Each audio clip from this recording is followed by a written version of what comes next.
लंबी वर्सेस छोटे कद वाली गंजी बहू। बहुत समय पहले की बात है। रामगढ़ गांव में हरेंद्र प्रसाद अपनी पत्नी सुमित्रा और अपने 2 बेटे और बहू के साथ रहा करती थी। हरेंद्र प्रसाद उस गांव का सबसे जाना माना बिजनेसमैन था। उसके पास किसी भी चीज की कोई कमी नहीं थी और उसके बड़े बेटे रविंद्र की शादी माही नाम की एक लड़की से हुई थी और वहीं हरेंद्र का छोटा बेटा रघुवीर भी अब शादी के लायक हो गया था, लेकिन उसका कद बौने होने की वजह से उसकी शादी में काफी दिक्कतें आ रही थी, जिस वजह से हरेंद्र प्रसाद और उसकी पत्नी सुमित्रा पंडित जी से अपने बेटे की शादी की बात करते हैं। तभी पंडित जी कहते हैं, हरेंद्र प्रसाद जी, आप चिंता न कीजिए, मेरे पास रघुवीर बेटे के लिए एक बहुत ही अच्छा रिश्ता है और इन दोनों की जोड़ी भी बहुत अच्छी लगेगी, क्योंकि लड़की का कद भी रघुवीर बेटे जैसा ही है और लड़की के पिता मनमोहन जी को भी अपनी बेटी सिंड्रेला के लिए एक छोटे हाइट का लड़का ही चाहिए था। इसलिए आप कहें तो मैं इस रिश्ते के लिए बात चलाऊं। अगर ऐसी बात है पंडित जी तो फिर ठीक है, हम लोग कल ही लड़की देखने के लिए उनके घर चलेंगे। ये सब तो ठीक है हरेंद्र प्रसाद जी, लेकिन एक परेशानी है। कैसी परेशानी पंडित जी?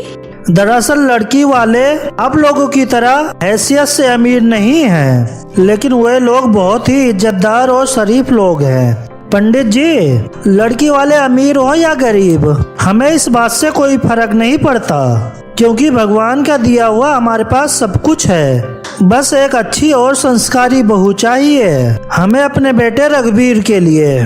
तो फिर ठीक है, मैं आज ही जाकर मनमोहन जी को इस बारे में सूचना देकर आता हूँ।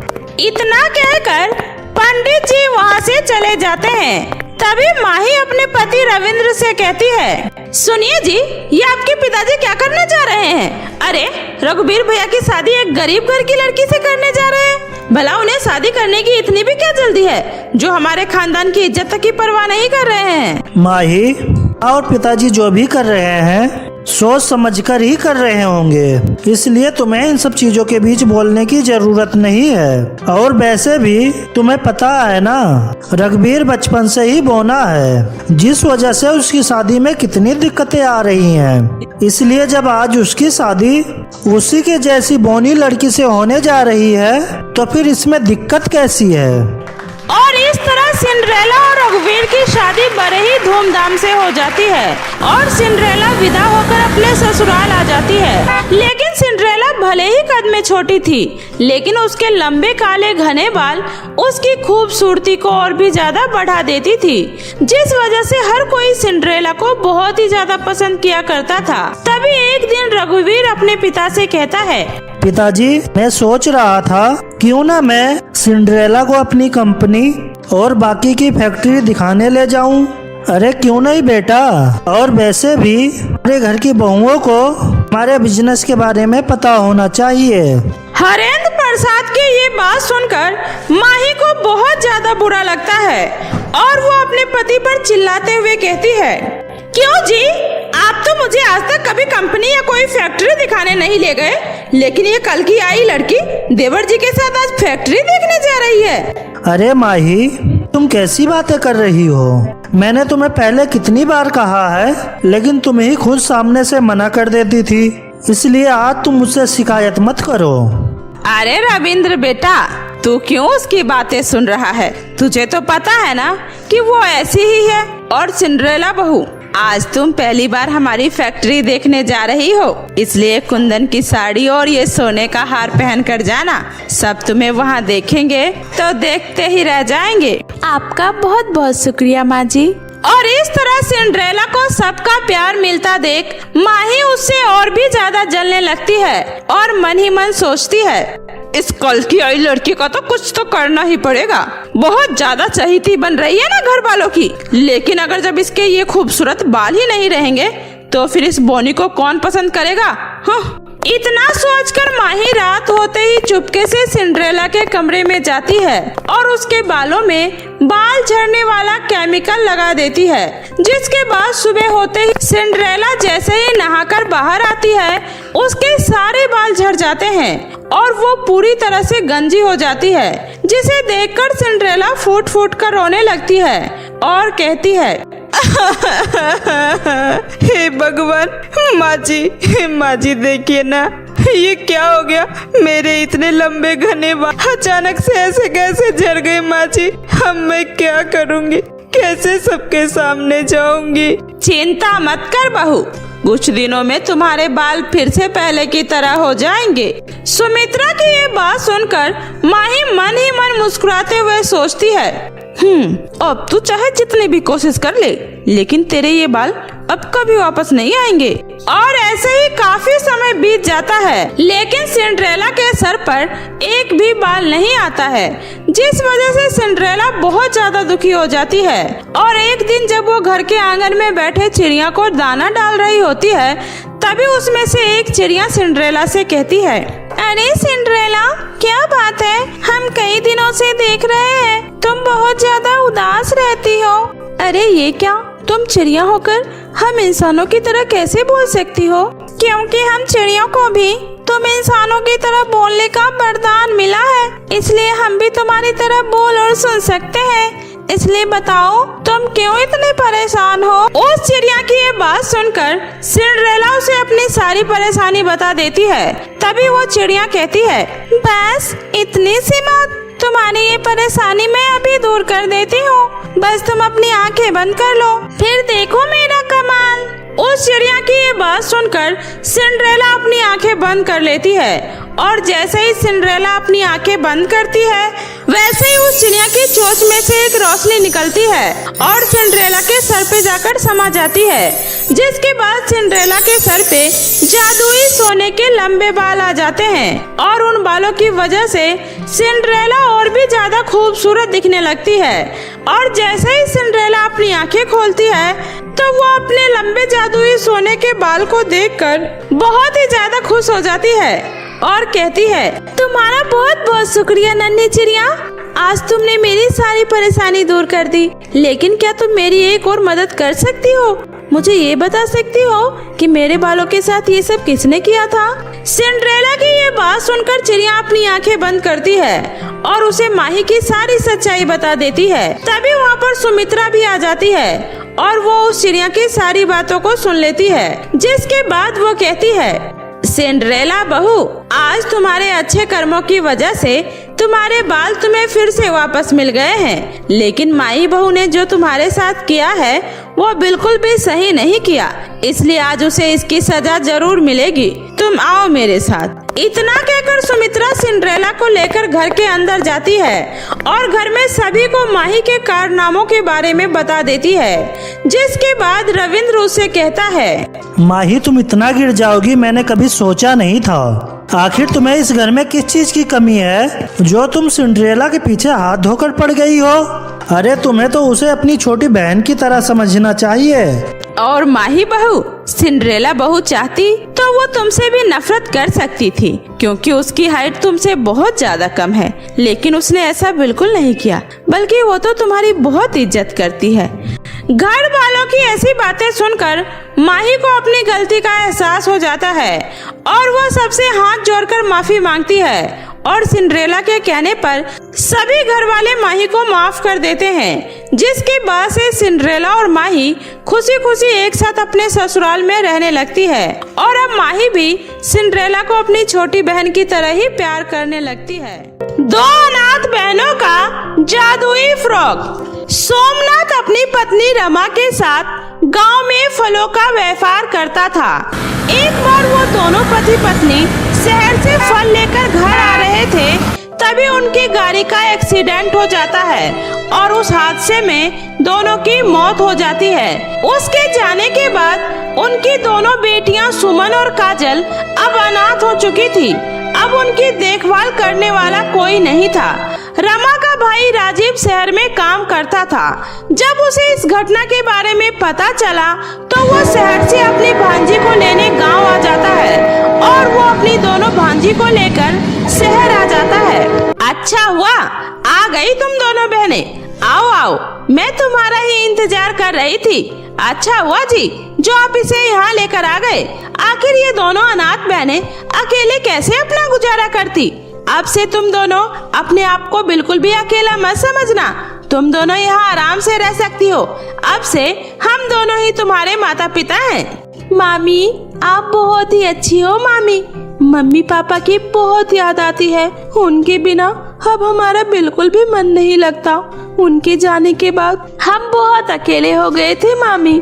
कोई बात नहीं बच्चों, धीरे धीरे समय के साथ सब कुछ सही हो जाएगा। चलो अब तुम दोनों अंदर चलकर आराम कर लो। तब तक मैं तुम दोनों के लिए गर्मा गर्म खाना बनाकर लाती हूँ। उसके बाद दोनों बहनें अंदर कमरे में चली जाती है। कावेरी, मेरे दोनों भांजी के प्रति तुम्हारा ये व्यवहार देखकर मेरी तो सारी चिंता ही दूर हो गई। तुमने बहुत ही अच्छे से एक ही बार में दोनों का दिल जीत लिया। अब मैं आराम से शहर जा सकता हूँ और तुम बिल्कुल भी चिंता मत करना। अब से इन दोनों के खर्चे के पैसे भी अलग से भेज दिया करूँगा। तुम इन दोनों को खूब प्यार से माँ की तरह रखना। आप चिंता मत करो जी, आप आराम से शहर में काम करना। यहाँ पर मैं सब कुछ संभाल लूंगी। और वैसे भी कुछ ही दिनों में मेरी माँ भी आने वाली है। उनके आने के बाद इन दोनों बच्चों का और भी ज्यादा मन लग जाएगा। ये तो और अच्छी बात है।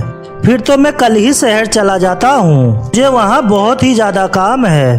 अगले दिन राजीव शहर चला जाता है और उसके बाद कावेरी की माँ भी उसके पास रहने के लिए आ जाती है। अब कावेरी का असली रूप धीरे धीरे सामने आने लगता है। माँ मैं स्कूल जा रही हूँ। हाँ हाँ बेटी जा, और आराम से जाना। और हाँ, सारा लंच खत्म करके लाना। मामी हम दोनों भी स्कूल जाएं? हम दोनों बहनें भी तैयार हो गए हैं। तुम दोनों अभी रुको। तुम दोनों से मुझे थोड़ा काम है। जाओ रिया, तुम स्कूल जाओ, ये दोनों बहनें बाद में आएंगी। उसके बाद कावेरी की बेटी रिया वहाँ से चली जाती है। जाओ अब तुम दोनों किचन में जाकर माँ के लिए चाय और पराठे बना लाओ। माँ को दवाई लेनी है। मेरे घुटनों में तो बहुत दर्द है, इसलिए मैं घर का काम नहीं कर सकती। तुम दोनों बाद में स्कूल चली जाना। सुमन और काजल उदास मन से रसोई में जाकर चाय पराठे बनाने लगती है। अरे बेटी, क्या जरूरत है इन मनहूस को स्कूल भेजने की। इनसे इसी तरह घर में काम करवाया कर। आखिर तू कब तक अकेले घर का सारा काम करती रहेगी। नहीं माँ, स्कूल तो मुझे इसे भेजना ही होगा, वरना इन्हें पता चल जाएगा कि मैं इन्हें स्कूल नहीं भेज रही। मुझे कुछ तो ऐसा करना पड़ेगा जिससे चित भी मेरी और पट भी मेरी। बस अब देखती जाओ। कावेरी बहुत ही चालाक थी। वो जानबूझकर सुमन और काजल को हर सुबह स्कूल जाने में लेट करवा देती ताकि वो दोनों स्कूल से वापस घर आ जाए और वापस घर आकर घर का सारा काम करे। रोजाना स्कूल देर से जाने की वजह से सुमन और काजल की पढ़ाई पर भी बहुत फर्क पड़ने लगा, जिस वजह से अब उसकी क्लास टीचर भी उसे खूब डांटने लगी। सुमन और काजल, ये क्या तमाशा लगा रखा है तुम दोनों बहनों ने। एक भी दिन समय पर स्कूल नहीं आती हो और पढ़ाई में भी बिल्कुल जीरो हो। अगर ऐसा ही चलता रहा फिर मुझे तुम्हारे मामा को कॉल करके सब कुछ बताना पड़ेगा। नहीं नहीं टीचर जी, हमें माफ कर दीजिए। हमारे मामा जी को कुछ मत कहिएगा। हम कल से टाइम से स्कूल आया करेंगे और मन लगाकर पढ़ाई करेंगे। सुमन और काजल घर आकर अपनी मामी को सारी बात बताती है। ये सुनकर कावेरी गुस्से में कहती है, अगर तुम्हारे मामा जी तक ये बात पहुंची ना कि तुम दोनों देर से स्कूल जाती हो, तो वो मेरा तो कुछ नहीं बिगाड़ पाएंगे।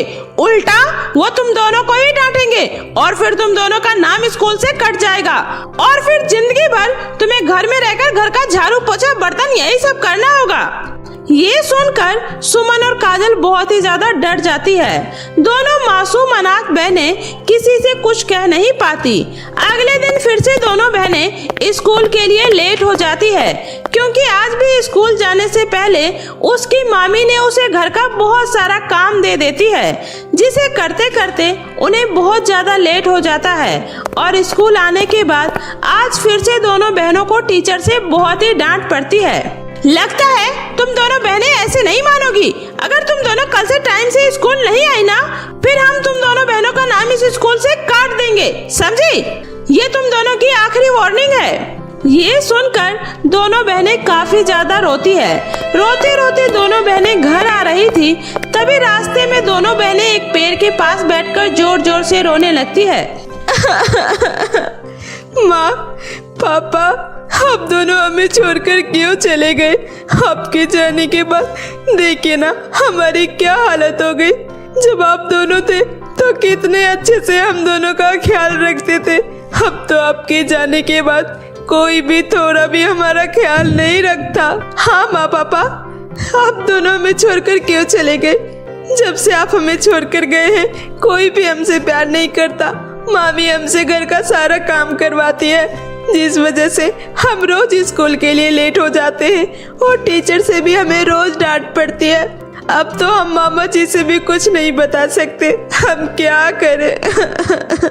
सुमन और काजल जिस पेड़ के नीचे बैठकर रो रही थी, उसी पेड़ पर एक परी सो रही थी। सुमन और काजल के रोने की आवाज से उसकी आंखें खुल जाती है और वो पेड़ से नीचे आ जाती है और उन दोनों बहनों से उनके रोने की वजह पूछती है।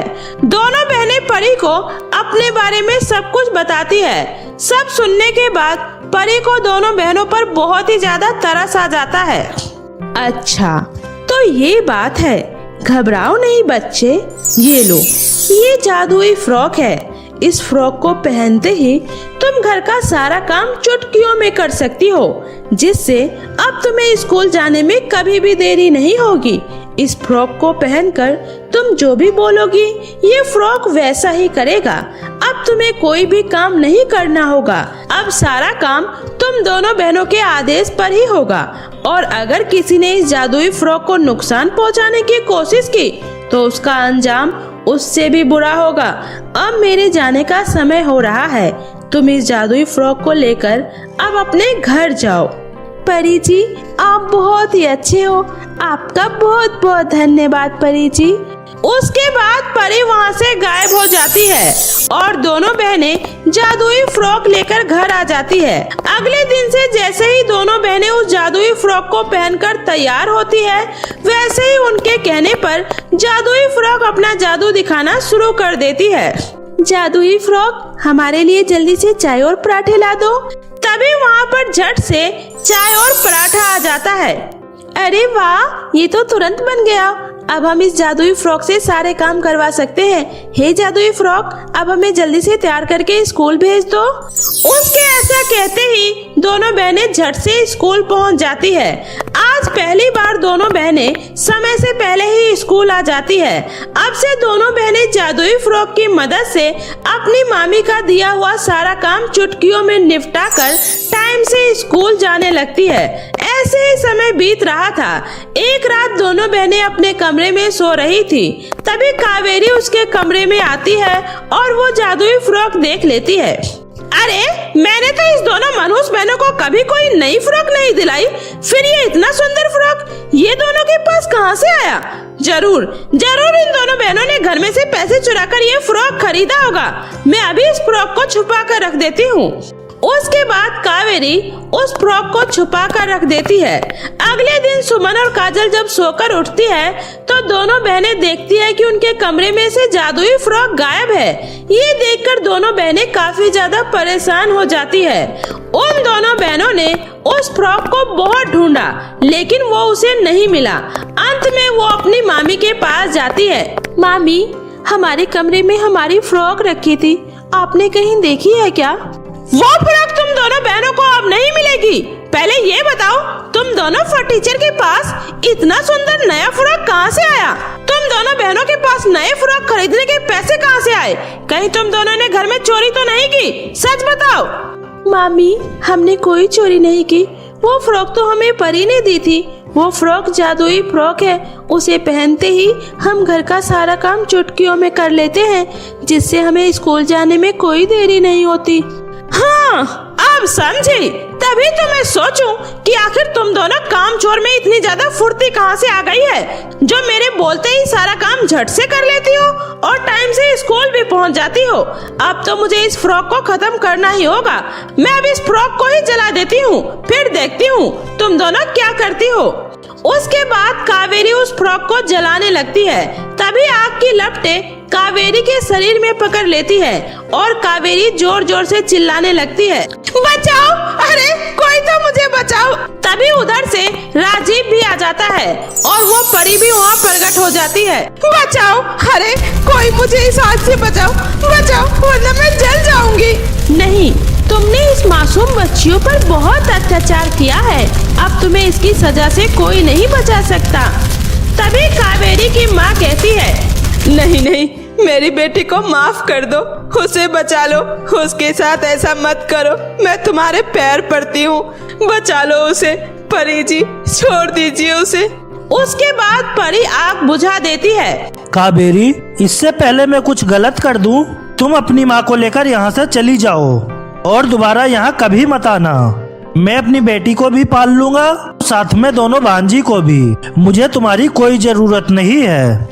नहीं नहीं जी, मुझे माफ कर दीजिए, भला मैं आप लोगों से दूर होकर कहाँ जाऊंगी, भला मेरे पास आप लोगों के सिवा है ही कौन, मुझे माफ कर दीजिए। सुमन और काजल, मुझे माफ कर दो बेटा, मैंने तुम दोनों के साथ बहुत गलत किया, प्लीज बेटा मुझे माफ कर दो। मामा जी प्लीज मामी जी को माफ कर दो, हम पहले ही अपने माँ पापा को खो चुके हैं, हम अब मामी को नहीं खोना चाहते। परी जी, आप भी मामी को माफ कर दो प्लीज। ये सुनकर कावेरी की आंखों में आंसू आ जाता है और वो अपने किए पर बहुत ही ज्यादा शर्मिंदा होती है। राजीव के साथ परी भी कावेरी को माफ कर देती है और फिर कावेरी परी से वादा करती है कि अब वो सुमन और काजल के साथ कभी भी गलत व्यवहार नहीं करेगी।